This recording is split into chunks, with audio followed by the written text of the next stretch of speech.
Como será o arrebatamento da igreja, a grande tribulação e a segunda vinda de Cristo? Esse será um vídeo completo. Eu vou estar dando para você um passo a passo de tudo o que irá acontecer nos fins dos tempos. Como entender as profecias escatológicas da Bíblia. Também aqui eu vou estar respondendo a muitas perguntas que me fizeram. E se você está pronto, então vamos lá! Olá, eu sou o pastor Joel Silveira, eu sou pastor, teólogo, e esse é um canal para pessoas como você, pessoas que amam a Deus, desejam servir ao Senhor com excelência.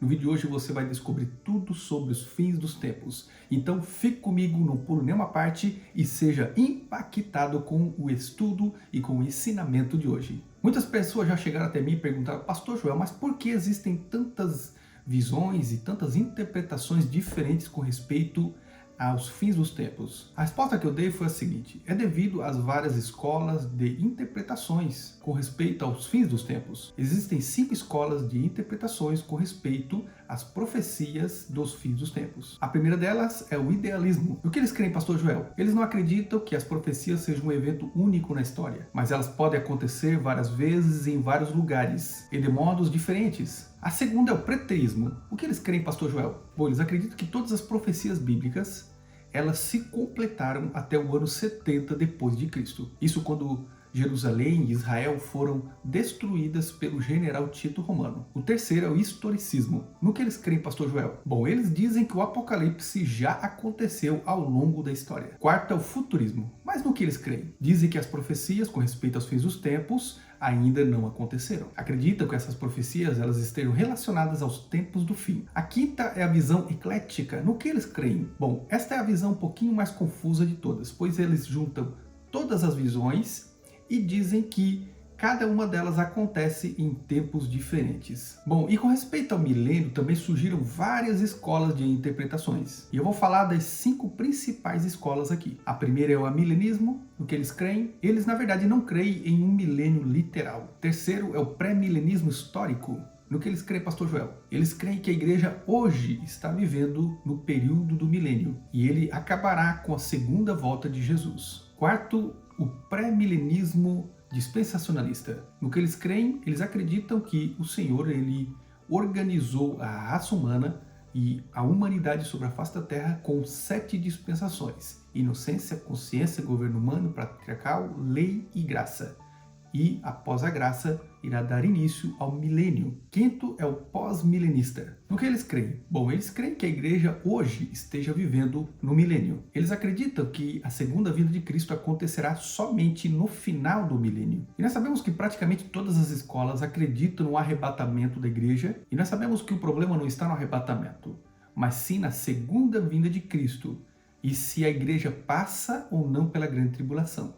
Se a igreja ela será arrebatada antes, durante ou no final da grande tribulação. E é interessante que com o tempo vão sempre surgindo novas visões e novas interpretações com respeito à Bíblia e com respeito aos fins dos tempos. A primeira é o pré-tribulacionista. O que eles creem, pastor Joel? Bom, todos aqueles que são aqui desse canal, que já são inscritos aqui, sabem, né? Os pré-tribulacionistas são aqueles que acreditam que a igreja ela não passa pela grande tribulação, mas ela é arrebatada antes que a grande tribulação inicie. Segundo, são os midi-tribulacionistas. Quem são eles?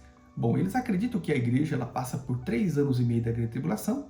Após os 3 anos e meio da grande tribulação, a igreja ela é arrebatada e então irá dar início à grande tribulação, onde o Senhor irá derramar a ira dele sobre a terra, mas eles acreditam que no meio da grande tribulação, a igreja ela vem arrebatada. Terceiro são os pós-tribulacionistas. Quem são eles? Os pós-tribulacionistas são aqueles que acreditam que a igreja será arrebatada no fim da grande tribulação, ou seja, no final dos 7 anos. A igreja ela é arrebatada, sobe até as nuvens e desce novamente juntamente com Cristo. Esta é a visão pós-tribulacionista. A quarta visão é aqueles que acreditam no arrebatamento gradativo. Como funciona? Bom, eles acreditam que no período dos 7 anos o Senhor estará arrebatando a igreja em vários lugares e em vários momentos. A quinta visão é a visão pré-ira. Que visão é essa? Bom, eles acreditam que a igreja ela passa pela grande tribulação, mas quando chegar o momento em que a ira do Senhor for derramada na terra, primeiramente o Senhor arrebata a igreja e então, após o arrebatamento, é que irá ser derramado sobre a terra e sobre os moradores a ira do Senhor. E esta é a visão, né, que se chama pré-ira. Bom, depois de tantas informações importantes e relevantes, eu gostaria de convidar você, que talvez ainda não está inscrito aqui no nosso canal, para se inscrever e também para ativar o sino das notificações, de forma que todas as vezes que um vídeo novo sair, você seja notificado e abençoado. Então, não se esqueça de se inscrever e de ativar o sino das notificações e vamos dar continuidade. E também, antes de darmos continuidade, gostaria de convidar você para escrever aqui embaixo o que você está achando do vídeo e, inclusive, qual é a sua visão, né? O que você crê? Qual é a sua interpretação? Qual é a sua visão com respeito à Bíblia Sagrada e com respeito aos fins dos tempos? Coloca aqui embaixo nos comentários, eu quero ter o prazer de ler qual é a sua visão com respeito a este assunto. Bom, um dos erros que eu percebo muitas das vezes em muitos irmãos e em muitos crentes é que eles confundem igreja, Israel e gentios. O Senhor, ele faz distinção entre estes povos. E a partir do momento que você conseguir fazer esta separação entre Israel, judeus, gentios, a igreja, você começa agora a entender as profecias e começa a ter o discernimento correto para você ter uma excelente interpretação com respeito às profecias e os fins dos tempos. É bem verdade que todos aqueles que estão em Cristo Jesus, eles são filhos de Deus, são herdeiros e co-herdeiros com Cristo, eles serão salvos. Mas quando se trata de grande tribulação, o Senhor tem algo especial que está relacionado somente com o povo gentil e com aqueles que desprezaram a Cristo e a sua palavra. Naturalmente, todos aqueles que se convertem, todos aqueles que estão em Cristo, eles vão agora receber os benefícios de estar em Cristo.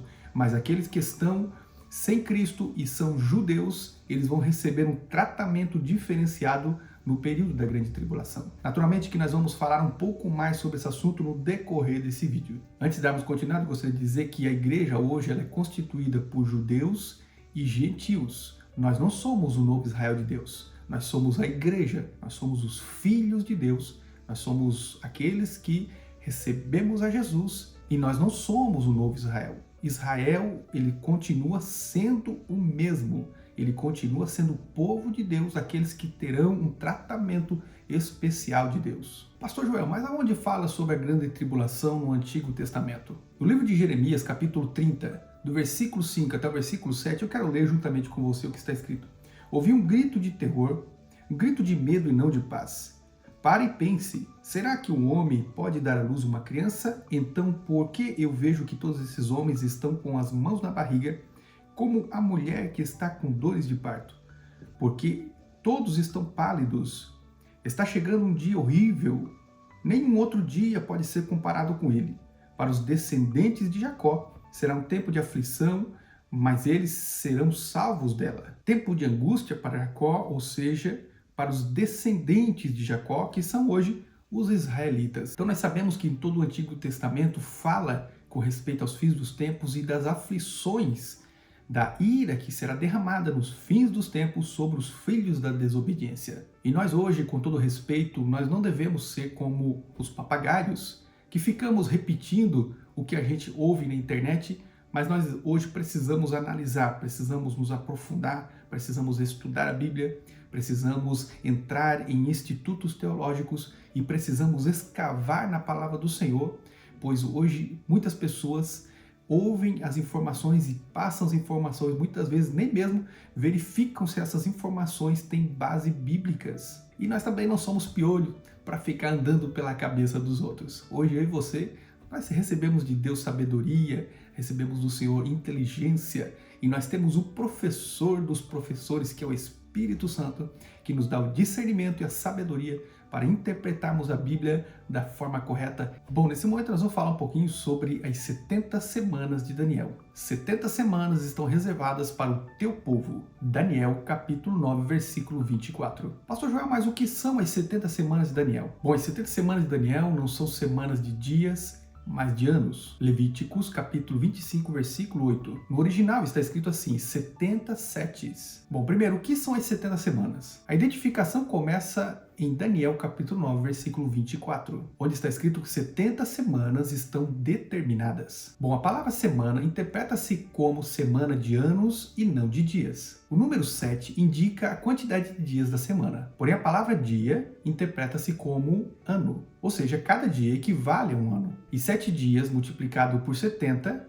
ou seja, 7 vezes 70, que dá um total de 490 anos. Existem 3 períodos da semana. O primeiro período de 7 semanas, equivalente a 49 anos, e ele teve o seu início no reinado de Artaxerxes, através de Neemias, ele que era o seu copeiro-mor. Isso nós vamos encontrar no livro de Neemias, capítulo 2, do versículo 1 em diante. Isso quando ele pediu para o rei para voltar à sua cidade e reedificar os muros e também a cidade. Isso ocorreu em 445 a.C.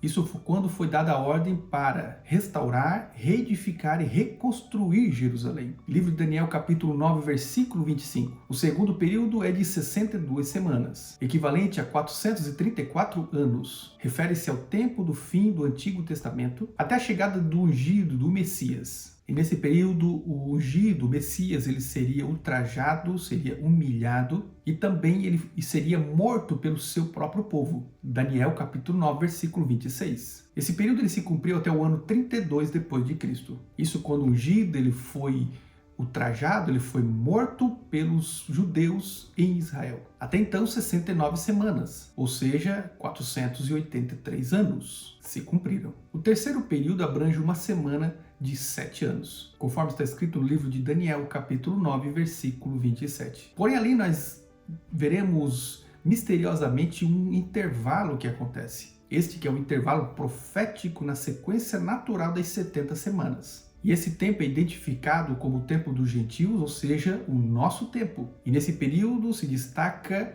especialmente um povo que foi comprado e lavado pelo sangue de Jesus. E esse período terá cumprimento no arrebatamento da igreja quando Jesus virá para buscar a sua noiva. Somente então é que irá dar início à última semana das 70 semanas de Daniel. A 70ª semana, ou como podemos chamar de a última semana de Daniel, esta que é a última semana profética, está no livro de Daniel, capítulo 9, versículo 26. Ali nós vamos ver que surge um povo e o povo desse príncipe, eles virão para destruir e para assolar Israel, sob as asas das abominações. E esse príncipe não é outro senão o anticristo, o homem do pecado, o príncipe que há de vir. Daniel capítulo 9, versículo 26. Ele fará uma aliança com Israel por uma semana. Daniel capítulo 9, versículo 27. Ele virá com muita astúcia e muita inteligência. Ele virá com muita sagacidade e eu acredito que ele vai ter também muita aprovação, inclusive do próprio povo judeu. E na sua tentativa de promover a paz, sobretudo no Médio Oriente, nós sabemos que o mundo todo nesse período irá procurar honrá-lo e reconhecê-lo,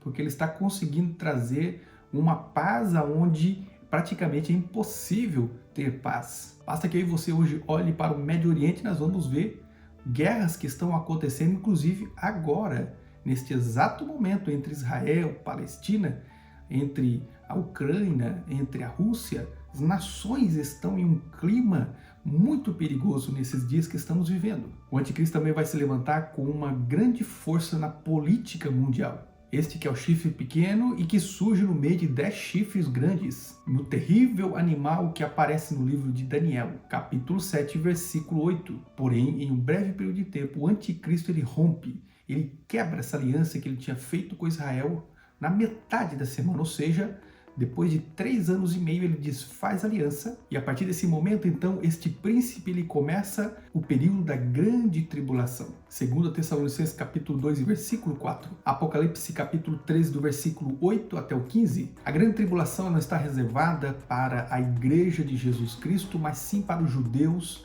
para os gentios e para todos aqueles que negaram a Cristo, onde todos os juízos de Deus que foram profetizados eles irão ser derramados. Ninguém sabe, na verdade, quando irá acontecer o arrebatamento da igreja. Sabemos que quando isso acontecer, irá acabar então esse período profético, esse momento onde o Senhor deu tempo para que os povos se arrependessem e voltassem para Jesus. Mas uma coisa nós temos a certeza, que quando Jesus vier, e arrebatar a sua igreja, então irá dar início à última semana de Daniel, a 70ª semana de Daniel, que nós conhecemos como a Grande Tribulação. Não sabemos quando será a volta do Senhor Jesus, mas sabemos qual é a nossa missão como igreja, que é de pregar o Evangelho a todas as nações. E eu e você que estamos em Cristo hoje, nenhuma condenação há para aqueles que estão em Cristo Jesus. Nós fomos comprados, lavados e remidos pelo sangue de Jesus. Quero convidar você para ler juntamente comigo esse livro que é reconhecido inclusive como o Apocalipse do Antigo Testamento. Eu me refiro ao livro do profeta Daniel, capítulo 9, versículo 24. 70 semanas estão determinadas sobre o teu povo, sobre a tua santa cidade, para fazer cessar a transgressão, dar fim aos pecados, para expiar a iniquidade, para trazer a justiça eterna, para selar a visão, a profecia e para ungir o santo dos santos. Primeiramente, nós vamos ver aqui que o Senhor ele já determinou 70 semanas. Ou seja, o Senhor, na sua eternidade, ele já determinou que algo irá acontecer nos últimos dias. Segundo, ele determinou 70 semanas para o teu povo, diz a palavra do Senhor. Quem é o povo de Daniel? Visto que essa profecia estava sendo direcionada agora através do anjo para o profeta Daniel. Quem era o povo de Daniel? Visto que Daniel era judeu, ao povo de Israel, ou seja, os judeus. E em terceiro lugar, nós vamos ver o quê? Para a tua santa cidade. Qual era a santa cidade de Daniel? Jerusalém. Jerusalém se encontra em Israel. Ou seja, era uma profecia relacionada e direcionada de modo específico para o povo judeu. Visto que Daniel era judeu, israelita, a santa cidade de Daniel era Jerusalém. Jerusalém que se encontra em Israel. E do teu santo monte, qual é o monte santo para Daniel? O Monte Moriá. Onde fica o Monte Moriá? Em Israel, aonde foi construído inclusive o Templo de Salomão, depois foram os demais templos. Este é o Monte Santo. Outro detalhe interessante nós vamos encontrar também no livro de Daniel, capítulo 12 e versículo 1. Olha só o que está escrito. Nesse tempo se levantará Miguel, o grande príncipe, o defensor dos filhos do teu povo, e haverá um tempo de angústia, qual nunca houve, desde que houve nação até aquele tempo.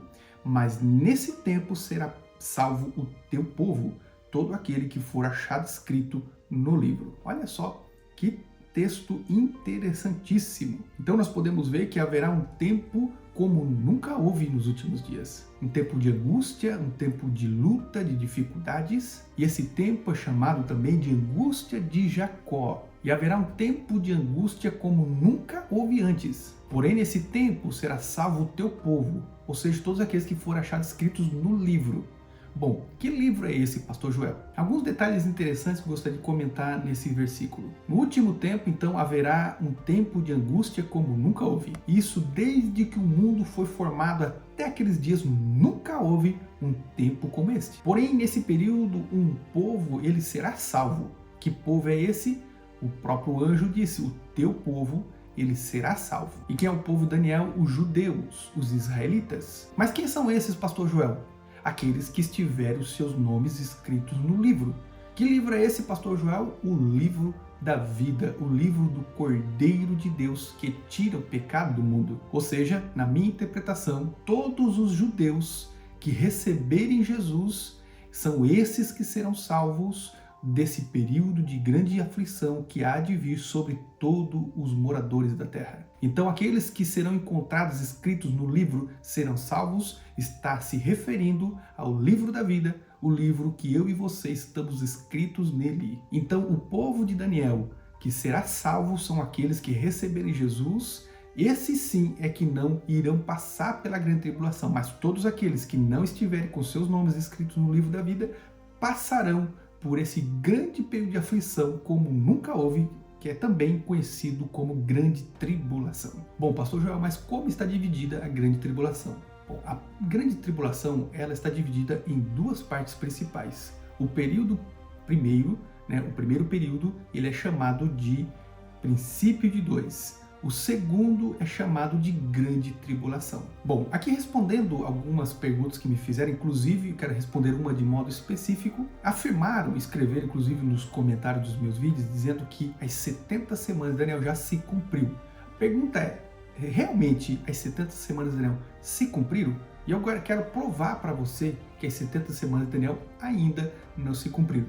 Vamos para matemática e nós vamos entender isso. Faça comigo as contas 360 vezes 69 vezes 7. Nós teremos então um total de 173.880 dias, que foram decorridos desde o primeiro dia de Nissan até 6 de abril de 32 depois de Cristo. Se não houvesse interrupção na profecia de Daniel, se completaria então a 70ª semana de Daniel em 39 depois de Cristo. Porém, nós sabemos que não foi em 39 depois de Cristo que o general Tito Romano ele entrou na cidade destruindo tanto o templo quanto a cidade, mas foi no ano 70 depois de Cristo que isso aconteceu. Então aqui está uma evidência claríssima que as 70 semanas de Daniel ainda não se cumpriram.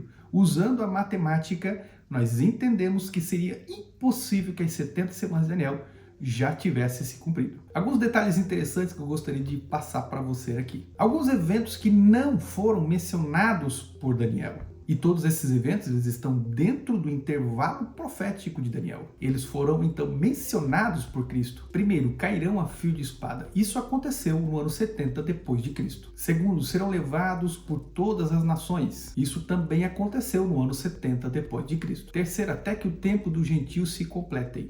Pergunta, o tempo dos gentios já se completou? Com certeza a resposta é não. Ou seja, que nós estamos fora das 69 semanas de Daniel. Jerusalém será pisada pelos gentios até que o tempo deles termine. Nós sabemos que o tempo dos gentios ele ainda não terminou. Inclusive eu gostaria de citar com você aqui um texto que foi falado por Jesus Cristo e outro texto que foi falado pelo apóstolo Paulo. Vamos então para a palavra de Deus. Lucas capítulo 21, versículo 24. Cairão a fio de espada e serão levados cativos por todas as nações, e Jerusalém será pisada pelos gentios até que o tempo deles se completem. Romanos capítulo 11, versículo 25. Irmãos, não quero que ignoreis este mistério e que sejais ignorantes. O endurecimento veio em parte sobre Israel até que chegue a plenitude dos gentios. Haverá então um hiato, ou seja, um intervalo, que seria uma interrupção profética. Nós chamamos isso de amor de Deus ou graça de Deus. Mas, pastor João, por que ainda essa profecia não se cumpriu? Porque para que se cumpra, o povo judeu precisa estar novamente em Jerusalém, em Israel, naquela cidade conhecida como Cidade Santa. No livro de Daniel, capítulo 9, versículo 24, fala sobre isso. Esta profecia irá se cumprir sobre o teu povo, sobre Israel e sobre os judeus. Para que isso aconteça, o povo precisa estar lá. E sabemos que no ano 70 depois de Cristo, o general Tito Romano, ele entrou lá e ele matou a muitos judeus, ele destruiu o templo, ele destruiu a cidade. E ele também levou os judeus agora por muitas nações, espalhando eles para que também cumprisse a profecia dada por Jesus. Ezequiel capítulo 36, versículo 19 e 20. Também no livro de Lucas, capítulo 21 e versículo 24. E para que se cumprisse também as 3 semanas de Daniel, o povo judeu precisaria fazer uma aliança com o anticristo. Nós sabemos que não houve nenhuma aliança. Ou seja, eu posso afirmar categoricamente que essa profecia ainda não se cumpriu. Essa profecia, ela permanece interrompida até os dias de hoje. Essa é a profecia da última semana de anos. Daniel 9:27, onde fala do anticristo. Nós sabemos que o general Tito não fez aliança com Israel e nem muito menos por 7 anos. E além de não fazer nenhuma aliança com Israel, ele também não quebrou nenhuma aliança com o povo de Israel. Muito pelo contrário, o general Tito ele chegou para dominar, ele chegou para conquistar, destruindo tanto a cidade quanto o povo e matando a muitos judeus e levando o restante para muitas nações para que se cumprisse as palavras do Senhor Jesus. Interessante que no Novo Testamento nós vamos encontrar estas mesmas características. O próprio Senhor Jesus vai dizer que a grande tribulação está reservada para judeus, para os israelitas e para os gentios. Naturalmente para todos aqueles também que negaram Cristo, até porque a perseguição ela vai estar de forma mais intensa em Israel e em Jerusalém, porém todas as nações da terra irão também ser perseguidas e haverá grande tribulação. No livro de Mateus, capítulo 24, versículo 15, o próprio Senhor Jesus vai dizer que a grande tribulação está reservada para judeus e gentios. Vamos para o versículo 15, onde está escrito: disse Jesus: quando virdes o abominável da desolação, como falou o profeta Daniel. Jesus toma como base agora o livro de Daniel, capítulo 9, versículo 27, Daniel 11, 31 e Daniel 12, versículo 11. Olha só que interessante essa passagem. Primeiro, o abominável da desolação, como falou o profeta Daniel. Aqui é uma referência ao anticristo. Segundo, ele vai falar, ele estará no lugar santo. Onde é o lugar santo? Nós sabemos que é em Jerusalém, em Israel. Terceiro, quem estiver na Judéia. Onde que está a Judéia? Em Israel. Quarto, sobre o eirado. Nós sabemos que o eirado é uma estrutura específica de casa judaica. O quinto, ele vai falar, ai das grávidas, até porque elas não conseguem fugir devido à barriga, devido à dificuldade até mesmo para caminhar por muitos metros ou até talvez quilômetros. Em sexto lugar, o Senhor Jesus vai dizer, ore para que a vossa fuga não seja no inverno. Nós sabemos que no inverno em Israel neva muito. Basta que você vá na internet e coloque lá neve em Israel, nem no sábado.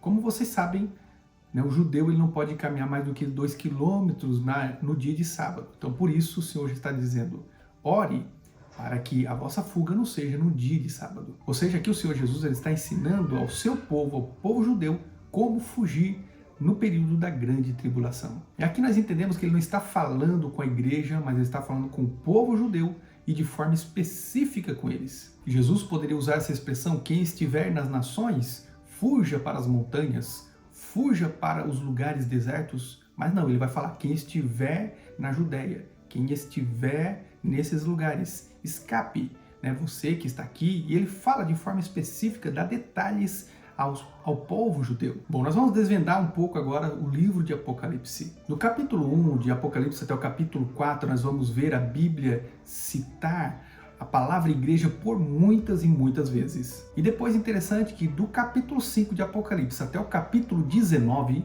nós não vamos encontrar mais a expressão igreja, mas somente santos. E depois do capítulo 19, 20 e 21, nós vamos ver novamente a igreja que vai sendo citada por muitas vezes. Então nós entendemos o seguinte, que do capítulo 5 até o capítulo 18 é o período da grande tribulação. Bom, nós entendemos que a segunda vinda de Cristo ela está reservada em duas partes. A primeira é a vinda invisível e a segunda é a vinda gloriosa de forma visível, onde fala que a igreja ela vai ser arrebatada. Isso está escrito no livro de 1 Tessalonicenses, capítulo 4, versículo 16 e 17. Bom, algumas expressões usadas para o arrebatamento será em um abrir e fechar de olhos, ou seja, será em milésimos de segundo. Como o relâmpago que sai do ocidente e vai até o oriente, fala de grande velocidade. 2 estarão na fazenda, um será levado e o outro será deixado. Mateus capítulo 24, versículo 40. 2 mulheres estarão moendo trigo, uma será levada e a outra será deixada. Mateus capítulo 24, versículo 41. Naquela noite 2 pessoas estarão dormindo, uma será levada e a outra será deixada. Lucas 17, versículo 34. Ou seja, nós entendemos que será assim a vinda do Senhor Jesus, será algo rápido, o Senhor vem e busca a igreja de forma rápida e nós estaremos indo a encontrar com o Senhor nos ares e estaremos para sempre com o Senhor. A segunda vinda será visível, Mateus capítulo 24, versículo 31. E também Apocalipse capítulo 19 vai falar sobre esse assunto. Todo olho o verá. Quando é que vai acontecer esse momento? No final da grande tribulação, onde a igreja volta com Cristo para reinar com Cristo aqui na terra por um período de 1000 anos. Uma outra pérola preciosa que gostaria de dar para você aqui foi algo que aconteceu no Apocalipse, no capítulo 4, quando João foi arrebatado até o céu em espírito. Interessante que vai ser no momento profético em que a igreja também será levada até os céus. Eu quero convidar você para ir para a palavra do Senhor, que está escrito no livro de Apocalipse, capítulo 4, versículo 1. Depois disso, tive outra visão e vi uma porta aberta no céu, e a voz que parecia o som de uma trombeta, e que antes havia falado comigo, disse, suba aqui, e eu mostrarei a você o que precisa acontecer depois disso. Nós podemos ver então que João, ele foi levado até o céu. E justamente no momento profético que a igreja também será arrebatada, porque nós entendemos que a igreja ela é arrebatada no capítulo 4 de Apocalipse. E interessante que no capítulo 4, versículo 1, vai falar que ele ouviu uma voz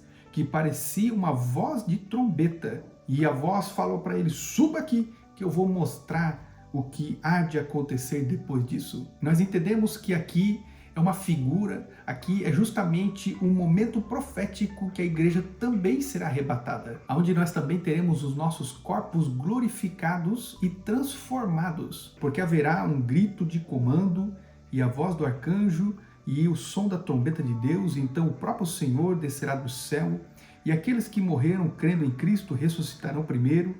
Então nós, os que estivermos vivos, seremos levados nas nuvens junto com eles para encontrarmos com o Senhor no ar e assim ficaremos para sempre com o Senhor. Então nós entendemos que a igreja ela não passará pela grande tribulação, mas a igreja será arrebatada. A igreja será tirada antes que a grande tribulação inicie. Olha só o que está escrito no livro de 1 Tessalonicenses capítulo 5, versículo 9.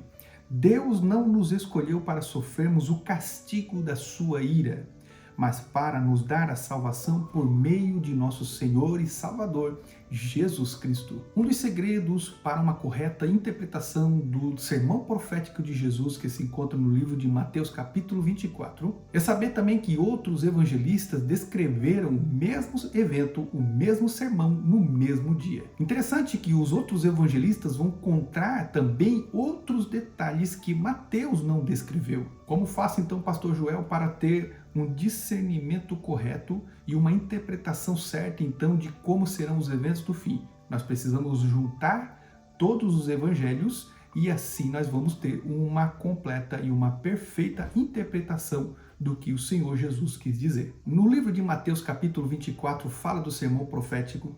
No livro de Marcos, capítulo 3, fala do sermão profético. No livro de Lucas, capítulo 21, fala do sermão profético. E no livro de Lucas 17, também vai falar do sermão profético com outros detalhes com respeito à segunda vinda de Jesus que os outros evangelistas não falaram. Ou seja, nós vamos ver aqui os evangelistas que estão falando do mesmo culto, do mesmo sermão, do mesmo dia, da mesma mensagem profética de Jesus. Porém, foi contada, foi relatada pela perspectiva de cada um dos evangelistas, segundo o Espírito Santo direcionava cada um deles. Bom, antes de darmos continuidade, eu gostaria de convidar você para escrever aqui embaixo o que você está achando do conteúdo de hoje. Que vídeo poderoso! Meu irmão, o vídeo hoje está completo, então quero convidar você para escrever aqui embaixo nos comentários o que você está achando desse grande banquete espiritual que eu estou oferecendo para você. Eu quero ter o prazer de ler e de comentar o seu comentário aqui embaixo. Não se esqueça também de impulsionar o vídeo dando o seu like. Você fazendo assim, o YouTube fará com que esse vídeo alcance mais pessoas e assim o nome do Senhor seja glorificado. Então, partindo com essa base interpretativa da palavra de Deus, no livro de Mateus, capítulo 24, nós veremos que o público, aparentemente, eles são os discípulos. Agora, no livro de Lucas, capítulo 17, veremos também a presença de fariseus, detalhes que nós não encontramos no livro de Mateus 24. Ele falava ali para um público muito vasto e diferenciado. Para que nós tenhamos uma excelente compreensão e interpretação do texto, é fundamental conhecermos muito bem o contexto no qual o texto ele foi inserido. Até porque nós sabemos que texto fora de contexto é pretexto para uma doutrina errada, para um ensinamento errado e para uma doutrina até mesmo de demônios. Pastor Joel, nos responda uma coisa: como estará o mundo nos últimos dias? A Bíblia, o que ela diz? Bom, segundo a revelação bíblica, nós entendemos que nos últimos dias o pecado ele há de aumentar, o amor há de se esfriar, porém haverá também sinais nos céus, na terra, mas aparentemente, segundo a revelação bíblica, todas as coisas estarão caminhando normalmente. Prova isso dentro da palavra de Deus, pastor Joel? Pois não, meu irmão. Vamos para a palavra do Senhor. Olha só o que está escrito no livro de 2 Pedro, capítulo 3, versículo 2, do 4 e também o versículo 6.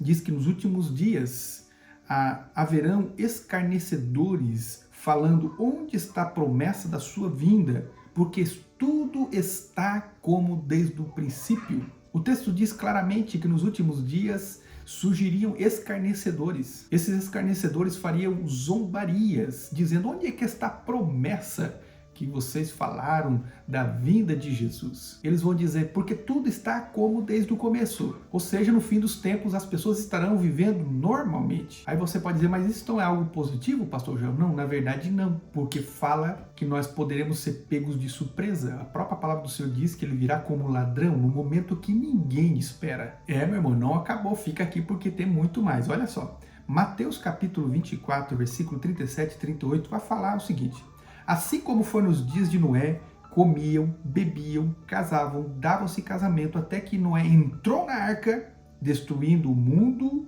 e todos os seus moradores. Olha só, tudo estava normal. Sabemos que Noé é um símbolo da igreja. Deus primeiro coloca Noé e a sua família dentro da arca, livrando Noé e a sua família do dilúvio universal. Depois, então, derrama a sua ira sobre toda a terra e os seus moradores. Isso através do dilúvio. E Jesus também ele vai falar agora no livro de Lucas, capítulo 17, versículo 29. No mesmo sermão profético de Jesus, agora contado por Lucas, como foi nos dias de Ló. Todos comiam, bebiam, compravam, vendiam, plantavam, edificavam. Mas no dia em que Ló saiu de Sodoma, choveu fogo do céu e enxofre destruiu todos os moradores da terra. E um detalhe aqui, tudo estava normal. E as mesmas características que o Senhor está dando para Noé e para a sua família, Ele está dando também para Ló e a sua família. Ele está dizendo: tudo está normal, nada de estranho está acontecendo. Tem pecado, né? O amor esfriou, as coisas estão erradas, mas aparentemente o povo está comprando, vendendo, as pessoas estão vivendo normalmente. Quando de repente a arca, as portas se fecham, quando de repente Ló sai da cidade e o dilúvio desce destruindo os moradores da terra e o fogo desce consumindo as cidades impenitentes. Ló também é um símbolo da igreja, assim como Noé. Ou seja, Deus primeiramente tira Ló e a sua família e depois derrama a sua ira através agora do fogo e do enxofre nas cidades. Fala de normalidade.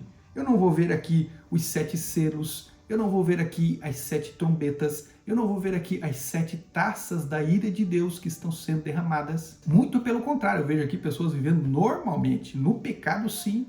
O amor se esfriou, sim.